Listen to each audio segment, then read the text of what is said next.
Kim Atkins-Storr is here. She's a senior opinion writer for the Boston Globe, co-host of the podcast #Sisters-in-Law, which is fabulous, and lucky for us, an MSNBC contributor.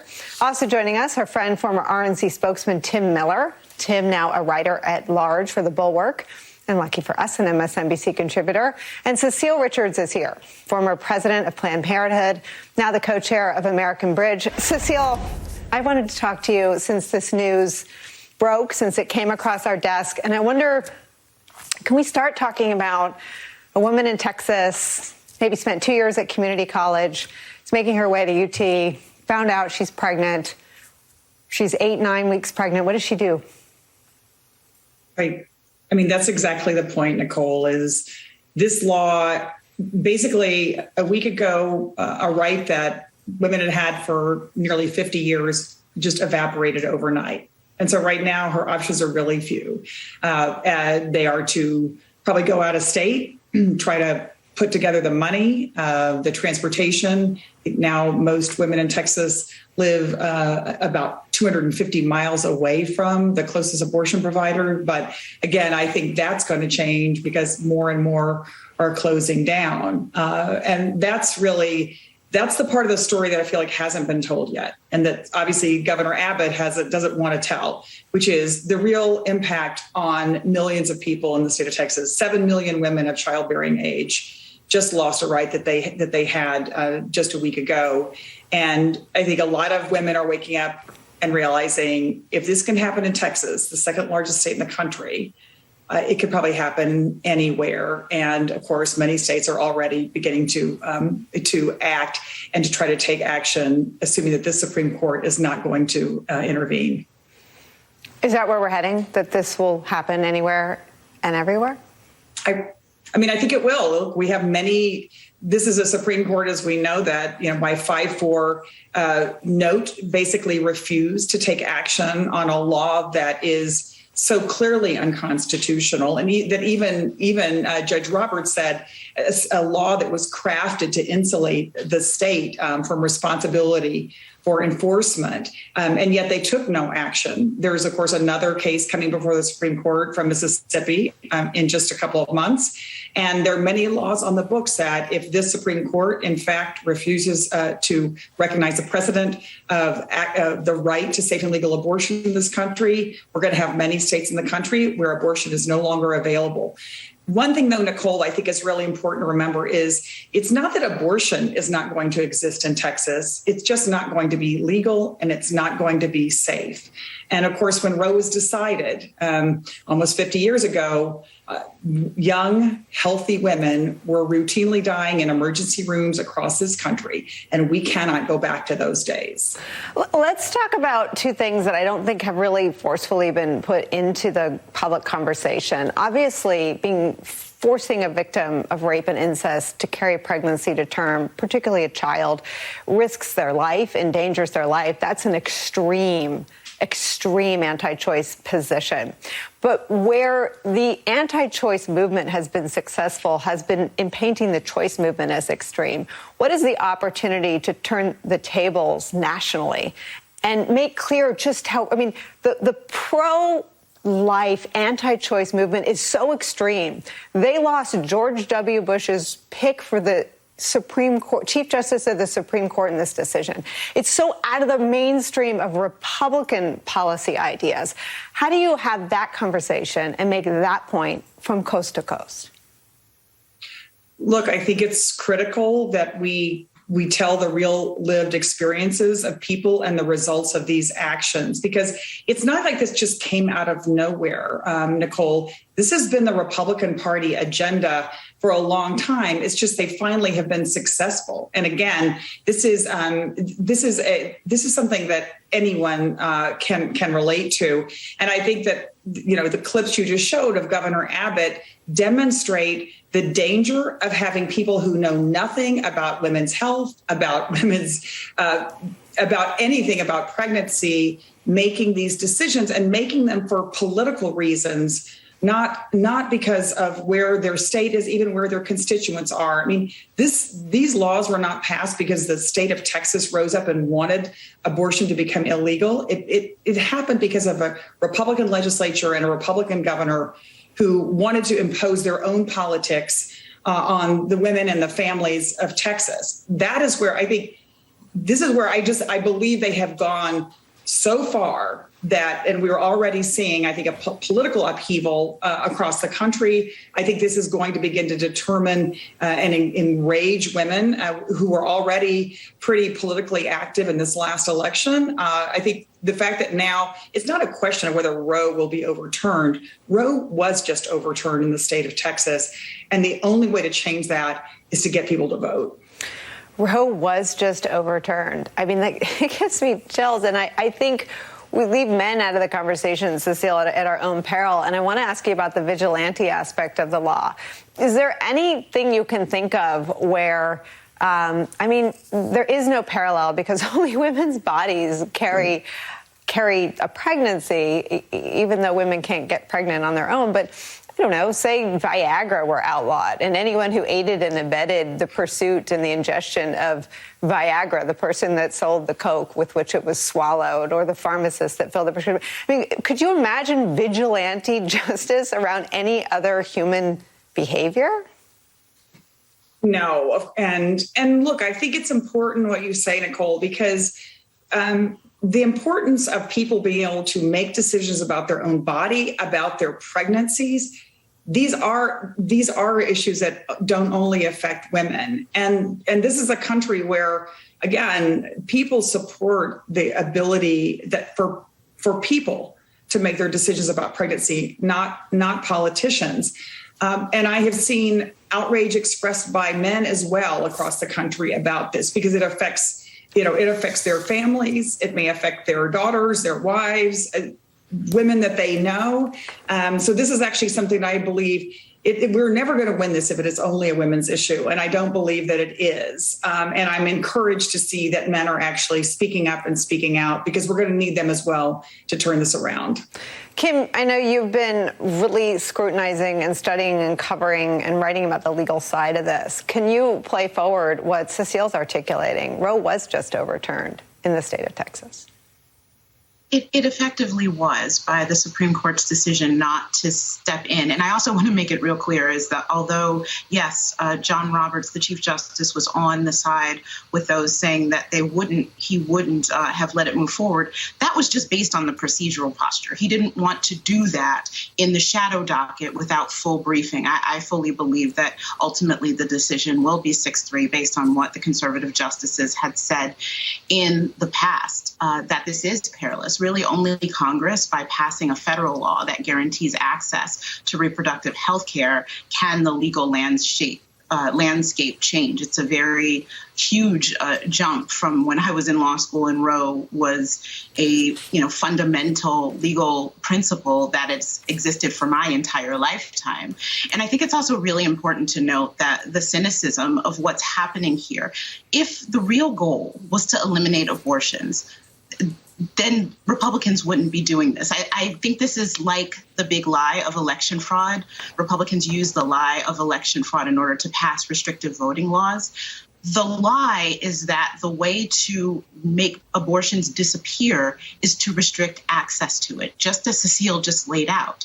People will still get abortions. It will just be less safe. What it's really about is restricting the ability of women to control their own bodies. It's really about control, because over the past several decades, abortions have actually gone down in this country. And the reason they've gone down is access to reproductive health care, greater access to more people in a more affordable way that gives families, men and women, the ability to plan their families as they see fit and results in more unwanted pregnancies.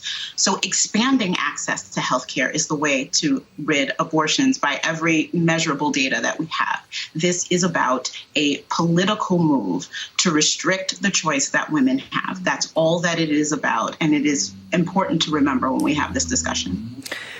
Tim Miller, you and I worked in Republican politics at a time when Cecile usually was able to muster really effective messages that divided the kind of voters that we both wanted and needed to vote for Republicans. Republicans are now in the position of advocating such an extreme position that it jeopardizes Republicans if they embrace something so extreme that, as Kim and Cecile have said, that people won't stop having sex and women's bodies haven't lost the function of being the ones that carry the pregnancy, so women will continue to get pregnant.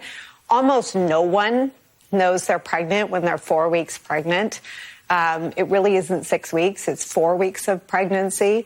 And certainly not enough time to make a decision. What do you think about the Republican Party planting a flag around the most extreme abortion law?